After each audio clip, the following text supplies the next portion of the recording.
Hi, that's Gyan Lakshmi. This is supposed to be Sri Lakshmi. Where are you? I'm here just trying to make a point, so you please continue.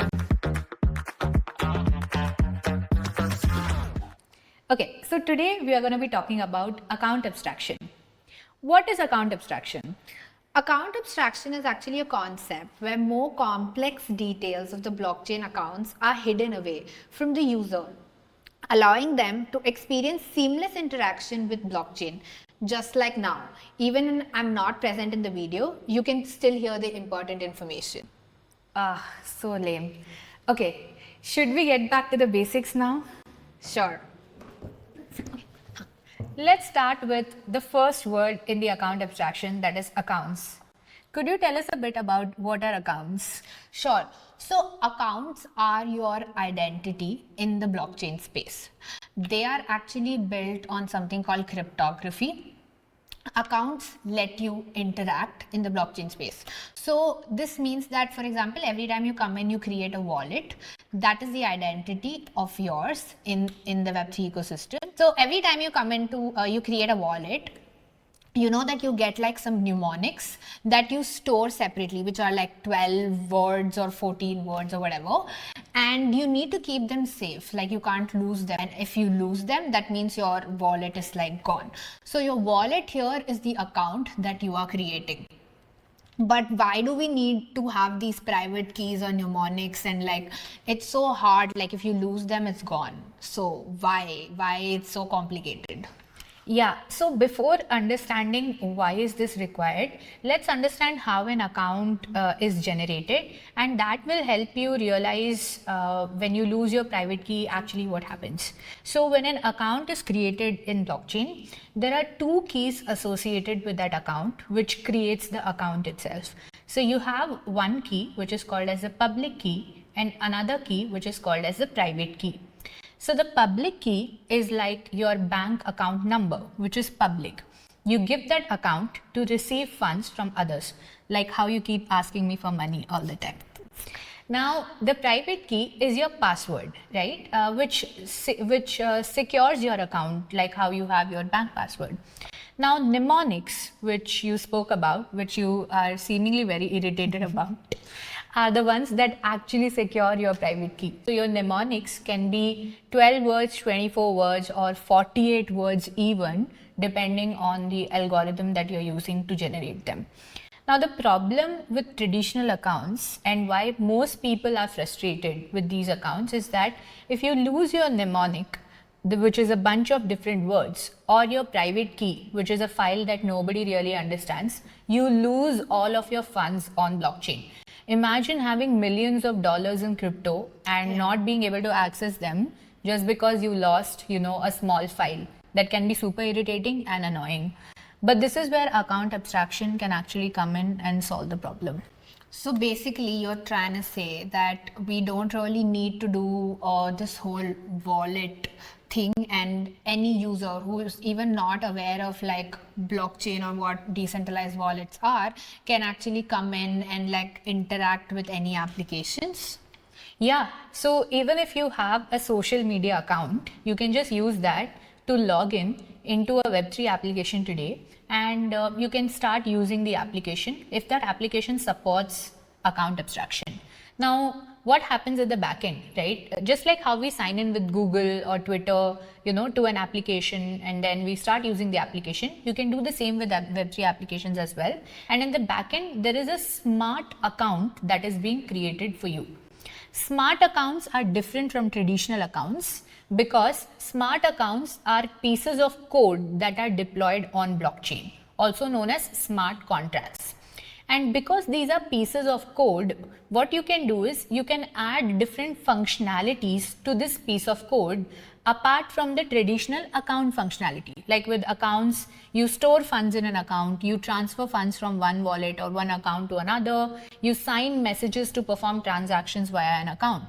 Apart from these traditional features, in smart accounts, you can add additional features like signing in using your Google, or being able to put a limit on how much money you can withdraw in one shot.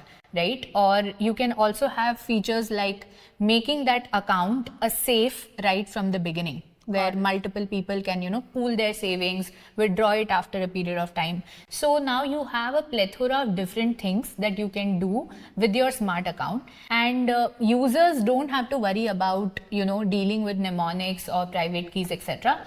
Because once they sign in, and a smart account or smart wallet automatically gets created for them by the application, and they just have to interact with that. They can use that to interact with the blockchain. So from a user perspective, to make it like really simple, you can just come on any decentralized application and just log in via your social credentials, just like you do in literally any other application, without worrying much about like how to deal with wallets, etc. Unless and until there's some sort of token involved in it, only then you might need to understand how to potentially take out those tokens or transfer those tokens.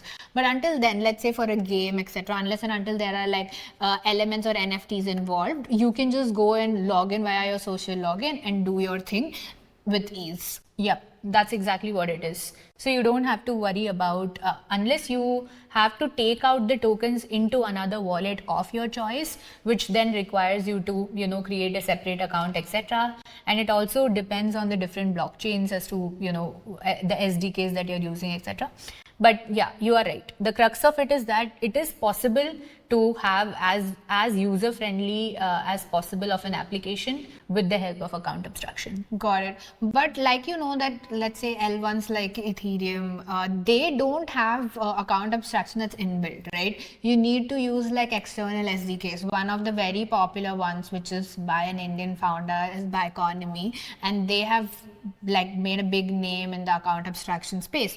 What are the other applications or SDKs that you're aware of? And I've also heard that the recent like scaling solutions like L2 solutions have inbuilt account abstraction built, right? So how is that different, and like what's the space looking like right now? Yeah, so there is a lot of talk about account abstraction everywhere, and there's a lot of research and innovation that's coming up. So apart from Bioeconomy, there's also another Indian founder created product called Pimlico that provides account abstraction tooling and other supporting SDKs around that subject. So definitely a lot of innovation to support existing L1s that don't have account abstraction at the protocol level. And as you mentioned, the L2s that are coming up, for example, the L2 that I work with, Starknet, has its own account abstraction built in at the protocol layer. So you don't have a concept of normal accounts at all. You just have smart accounts right off the bat. So user doesn't have to worry about using an SDK or anything. The account that a user creates, which is the identity, is a smart account in itself.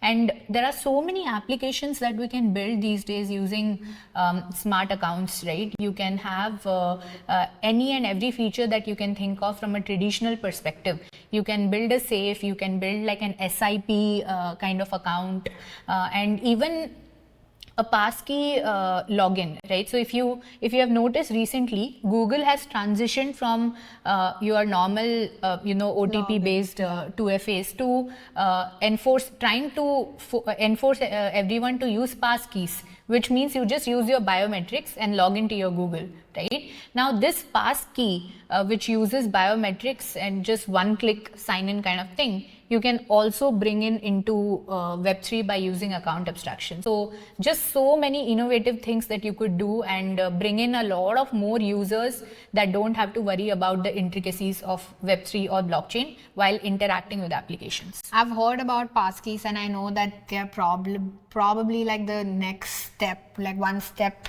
further from account abstraction, but it's a very complicated concept in itself, right? And I have a lot of questions, but that's for another day. Let us know if you have any questions with respect to account abstraction, the concept, how it works, what are the best SDKs currently available that you want to integrate in your potential projects, and we'll be happy to help out. See you in the next video. Yeah, thank you for watching, and don't forget to like, share and subscribe to our video. Thank you for watching. See you in the next one.